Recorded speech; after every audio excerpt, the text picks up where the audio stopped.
All right, so I have brought y'all over here today so you can learn a little bit about what I've been doing this semester. This semester has been my Praxis, which is wrapping together everything that I've done the last 2 years. A scholarly praxis is actually designed for the graduate nursing student to integrate all of the knowledge from the courses and do some innovative thinking and try to test some new practices. Okay. Oh, I should say that we're allowed to do this within our specialty. So if you were in the nurse practitioner track, you might be doing something that would pertain to practitioners. I'm in the education track, so I focused more on students and student needs. So I had to follow through with the course objectives, which are very broad. It's all about nursing science, related sciences. I was to participate in the design and implementation of new models of care. And that's a little more broad than what you would think, because it could be as simple as developing a new organizational system for the OR. That would be a new model of care. Or it could be a lot broader of integrating your knowledge into the development of a whole new clinic. And I need to have implemented evidence-based plans. I looked at literature in ways that I've never looked at literature before. I was to develop or direct my quality improvement methods towards my patient base. And actually my patient base is the nursing student. And I'm trying to do something so it will work better for them in the classroom, so ultimately they become better nurses. And then to evaluate the data. My original personal objectives were to actually take evidence-based methods in the classroom and implement those and do a little study on how effective that was. So originally I wanted to find 5 methods and use 3 specific tools to measure those methods. And my theory that I was using was the PDSA, which is to plan, do, study, and act. So basically the idea was to take these evidence-based methods, act them out in the classroom through lesson planning, collaborating with other teachers, working with groups of students, and look at the data and compare the differences. Well, I actually ran into some roadblocks along the way because Rome was not built in a day. I wanted to tie in all of those objectives. I wrote out all of my personal objectives. I had to get my instructor approval. That took a little bit of time. Then, because I was working within the constraints of the classroom with students who are minors, I had to get district approval. And basically the time frame for my semester, it didn't match with the time frame for waiting on all that approval and all the paperwork that I had to go through. So Plan B rolled around, and I did actually fill up a trash can of wadded up paper. However, as I move forward, the project that I decided to go with will eventually morph into what the original plan was. So my new updated personal objectives were to identify, describe, and interpret literature that was already out there regarding evidence-based methods. So when you look at a classroom of students, what is it that helps them to be more engaged, participating, communicating, collaborating? And originally I wanted to look at motivation and participation. And when you look at the literature on all of those, it's very, very broad. So motivation and participation are 2 different things, and you can have one method that affects both, or you could have multiple methods that affect either. And because I wanted to jump out and save the world, I wanted to do it in the classroom and in the clinical setting and in simulation. And my instructor said, well, slow down, let's do baby steps one at a time. So we toned it down to just classroom participation specifically for the nursing student. And I chose to utilize a matrix method, which is a method that people use for a review of literature. I did actually eventually scrap the matrix method as well.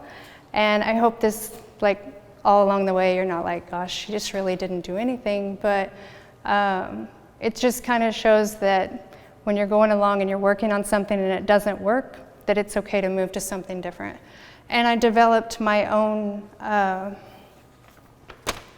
table of articles, which was the tool that I was using. Basically, I gathered my material, I looked at the authors, I looked at the years that the things were published, what the objectives of the studies were, and how they related to my personal objectives. And I eventually made inclusion and exclusion criteria for all of these. I only looked at articles that were published from 2007 to now, so about 10 years. And I only looked at articles that had to do with students either in a high school classroom or a college classroom. I didn't look at elementary because that got a little bit too out of the range. So this moved me to a review of literature. And this was after collaborating with my instructor. I said, I don't have enough time to do what I want to do, so what do I do now? And she said, let's just do a review of literature. And basically what that does is you explore all of the research, and what you're looking for is the gaps. Where did somebody else not do the work yet? And determine, are there overlapping themes, things that you can kind of use as a trampoline to jump forward into the next steps. So that's what I have done. I integrated the theory into my piece of the role modeling theory. And in nursing, this theory is used for facilitation, nurturing, and unconditional acceptance. So if you have a patient, no matter what's going on with them, you're going to figure out ways to help them. They may have barriers that you need to help them to overcome. And I took that and I rolled it into education. So how does that role modeling theory pertain to the classroom, and how can I help students to be able to overcome any barriers? The biggest barrier that I've found is participation.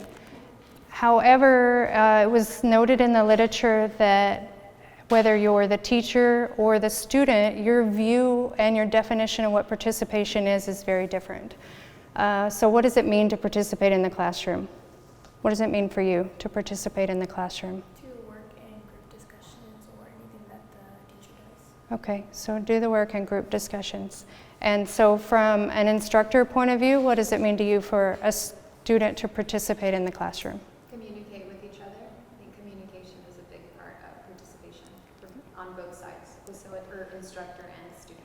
Okay, and I have to say that totally is my idea. Are you participating? Some instructors will use a grade for participation, and that helps draw you in because you know, hey, I'm going to get a good grade for this, so I'm going to work harder. But is that really wholeheartedly participating if we're just offering a grade? And it was interesting to me to find in the literature that our perception of participation can be masked by cultural differences, personality, and style of learning. For instance, if you're looking at students who enter college in the United States and they come from another country, the way that they're used to learning may be very different.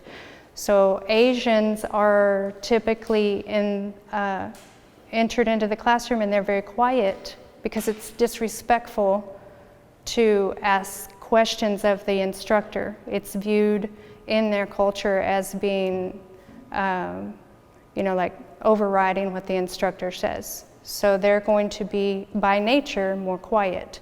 And that may be kind of something that instructors would have to overcome. So I need to read into the body language. I need to read into other things and not just utilize verbal participation.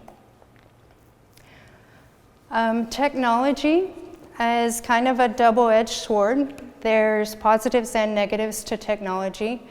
And today's learners, as we know here at our school especially, are very proficient in technology. We are trying to guide students not only in high school but also into college to be proficient in a business form, not just in a social form. And teachers need to work with students to become stewards of technology and be very responsible. Some of the negative aspects that I was interested in are that when you have so many forms of technology going on in the classroom, it kind of takes away from the message that's being sent. Okay, this is just an overview of some of the evidence-based methods that I have integrated into this review of literature. The flipped classroom, collaborative learning, problem-based learning, simulations, and blended learning. And I think most of you are familiar with every single one of those. And most of what the innovative teachers are doing is the blended learning, and it gets away from just the traditional lectures. The flipped classroom is a very good alternative for instruction, and I read one article in particular that was most interesting, citing the benefits to students with learning disabilities. So if those students are allowed to do the instructional piece at home when they're coming into the classroom, there's more opportunity for differentiation. So I think you would, if you kind of take a step back and you see that when you're working in groups and everybody has a different style of learning, that if you're doing reading or watching lectures or anything at home, that when you come into the classroom, everybody's able to tap into their individual style of learning. And something that goes hand in hand with the flipped classroom is reflective journaling, and I just liked this personally. This popped up in several articles just for students to write key concepts. One really big overlapping theme was simulation. So if we merged simulation with any other method, it seems to be very effective for students to participate. Multiple articles that I cited were merged with problem-based learning, they merged simulation with collaboration, and they merged it with flipped learning, as well as doing it by itself. Some of the articles I wanted to share with you about students' views on participation. Surprisingly, although most students in some of the articles thought that varied teaching methods was the best way to go, it was documented that students don't actually share the negative view of traditional teaching, and that their retention rates are just as good with a traditional lecture in a higher education classroom. And they do prefer the mixed method and perform best when there's more things going on. Some of the teachers' views of participation. I noticed in a lot of the articles that teachers really cry out for more professional development. New strategies can be implemented, but it takes a lot of time. And although they noticed, like in the flipped classroom setting, that students did become more engaged, there was a higher level of analytical thinking coming from the students, it did take a lot more time from the instructor's standpoint to develop a system for that. And then there was another article that was very interesting on gender differences. So they had, this particular article had, the researchers just went in and did observations on multiple classrooms, and they had a rubric and they were checking different things of what they saw. And it was found that students in a female taught classroom actually were more participatory in the lecture or the activity than the other way around. I thought that was interesting. Okay, so basically my next steps are to finish what I'm doing. Isn't that what we all want to do, is just keep on going. Now that I've compiled all of my data, I'm creating a portfolio that I'll be turning in, and my instructor is helping me to pull everything together to possibly get published. So, dun dun dun, to be in the next episode. Remember the little people when she gets published. Yes. And speaking of the little people, when you go get published, I have multiple pages of references. I cited everything if anybody's interested in reading any of those articles. So, thank you for your time.